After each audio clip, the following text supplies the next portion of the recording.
அடுத்த 5 வருஷத்துல இந்த பேட்டையை பத்தி தான் ஊர் முழுக்க பேச போறாங்க.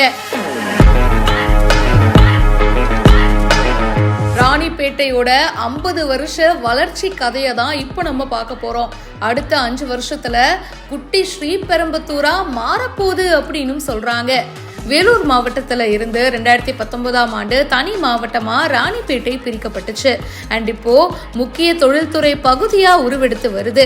ரீசெண்டா டாடாவோட 9000 கோடி ரூபாய் முதலீட்டின் மூலியமா ராணிப்பேட்டை இந்திய கார்ப்பரேட் வட்டாரத்துல முக்கிய கவனத்தை பெற்று இருக்கு. ராணிப்பேட்டை மேல எல்லாரோட கண்ணும் போறதுக்கு இன்னொரு முக்கியமான காரணம் என்ன தெரியுமா? சென்னை பெங்களூரோட வழித்தடத்துல இருக்குங்க, ரொம்ப கிட்ட இருக்கு. அண்ட் அப்படியே இந்த சைடு திரும்பினா காஞ்சிபுரம் திருவள்ளூர் அப்படின்னு சொல்லிட்டு அதை ஒட்டியும் இருக்கு. ஸோ எல்லாத்துக்கும் ஒரு சென்டர் பாயிண்டா இருக்கிறதுனால உற்பத்தி துறைக்கு ஏதுவான இடமா இருக்கு. ராணிப்பேட்டையோட வர்த்தகத்துறை வளர்ச்சி நேத்து இன்னைக்கு ஆரம்பிச்சது கிடையாதுங்க. இதோடைய வளர்ச்சி 50 வருஷத்துக்கு முன்னாடி ஆரம்பிச்சது. 2 பெரிய நகரங்களுக்கு மத்தியில இந்த ராணிப்பேட்டை இருக்கு.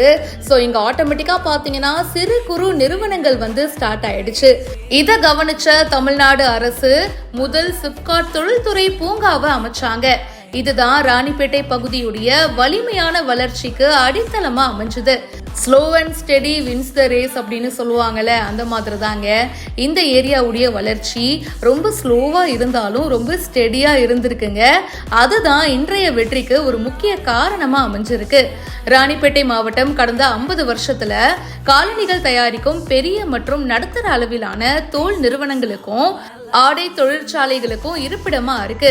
1980ல பாரத் ஹெவி எலக்ட்ரிக்கல் லிமிடெட் ராணிப்பேட்டையில தன்னுடைய பாய்லர் ஆக்சிலரிஸ் பிளான்ட்டை அமைச்சது. இந்த 45 வருஷத்துல இந்த கம்பெனி ஹீட்டர்ல இருந்து பாதுகாப்பு துறைக்கான உபகரணங்கள் வரையில பல விஷயங்களை தயாரிக்கிற முக்கிய தொழிற்சாலையா உருவாகி இருக்கு. ஸோ இதனால பாத்தீங்கன்னா மைக்ரோ ஸ்மால் மீடியம் என்டர்பிரைசஸ் அப்படின்னு சொல்லிட்டு பல நிறுவனங்கள் ராணிப்பேட்டையில உருவாக வழிவகுத்தது. தற்போது 10,000க்கும் அதிகமான நிறுவனங்கள் இந்த பகுதியில இருக்கு.